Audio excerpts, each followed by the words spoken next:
समुद्र मंथन कथा।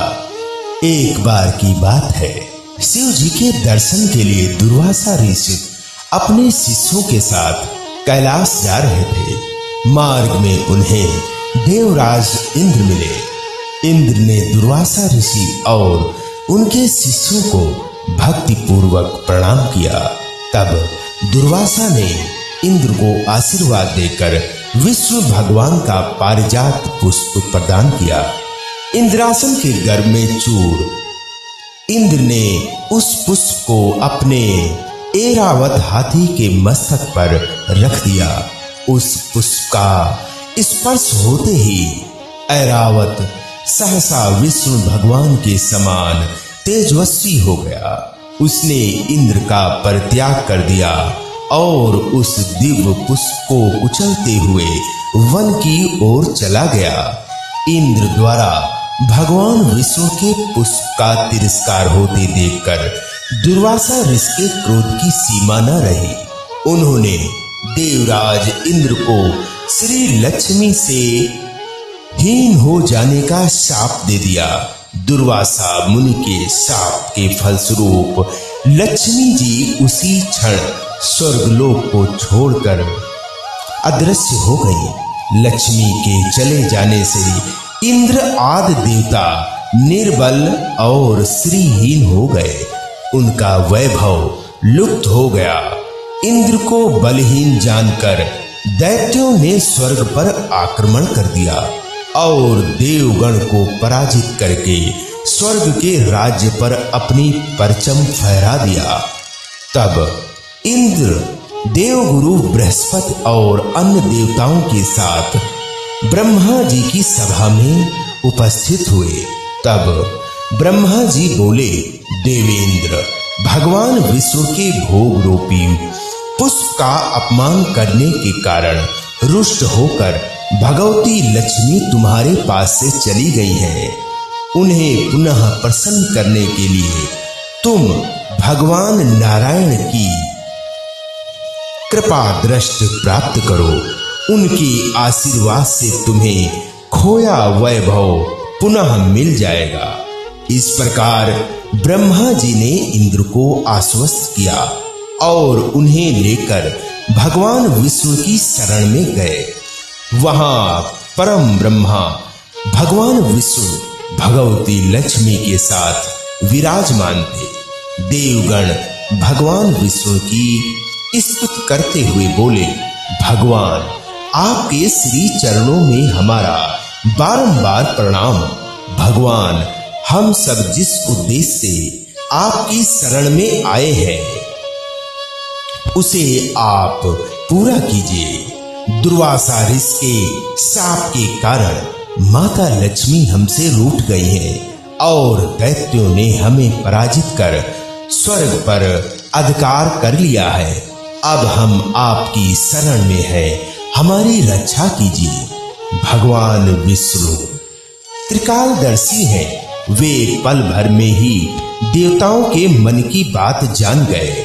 तब वे देवगण से बोले, देवगण, मेरी बात ध्यान पूर्वक सुने, क्योंकि केवल यही तुम्हारे कल्याण का उपाय है। दैत्यों पर इस समय काल की विशेष कृपा है, इसलिए जब तक तुम्हारे उत्कर्ष और दैत्यों के पतन का समय नहीं आता तब तक तुम उनसे संधि कर लो। क्षीर सागर के गर्भ में अनेक दिव्य पदार्थों के साथ साथ अमृत भी छिपा है। उसे पीने वाले के सामने मृत्यु भी पराजित हो जाती है। इसके लिए तुम्हें समुद्र मंथन करना होगा।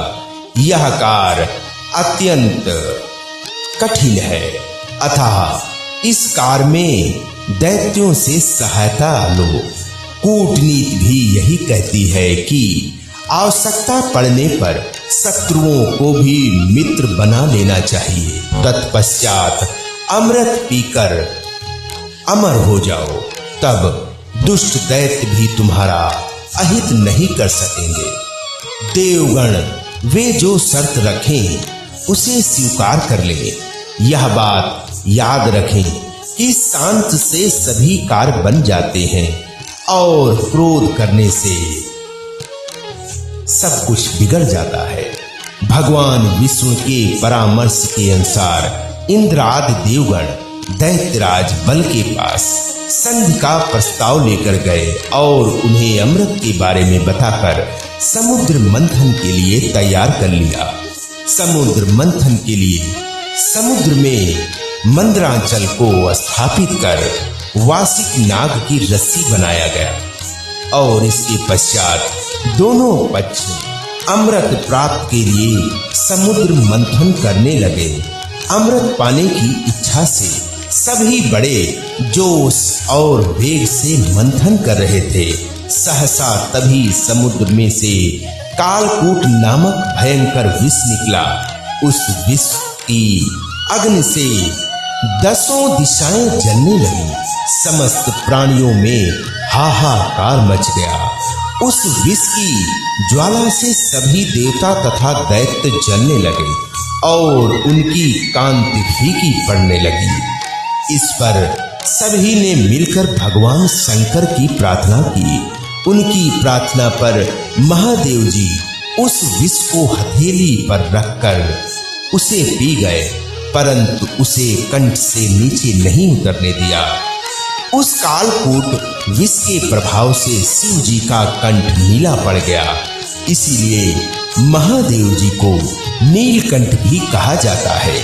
उनकी हथेली से थोड़ा सा विष पृथ्वी पर टपक गया था, जिसे सांप, बिच्छू आदि विषैले जंतुओं ने ग्रहण कर लिया। विष को शंकर के द्वारा पान कर लेने के पश्चात फिर से समुद्र मंथन प्रारंभ हुआ। दूसरा रत्न कामधेनु गाय निकली, जिसे ऋषियों ने रख लिया। ऐरावत के पश्चात कौस्तुभ मणि समुद्र से निकली, उसे विष्णु भगवान ने रख लिया। फिर कल्पद्रुम निकला और रंभा नामक अप्सरा निकली। इन दोनों को देवलोक में रख लिया गया।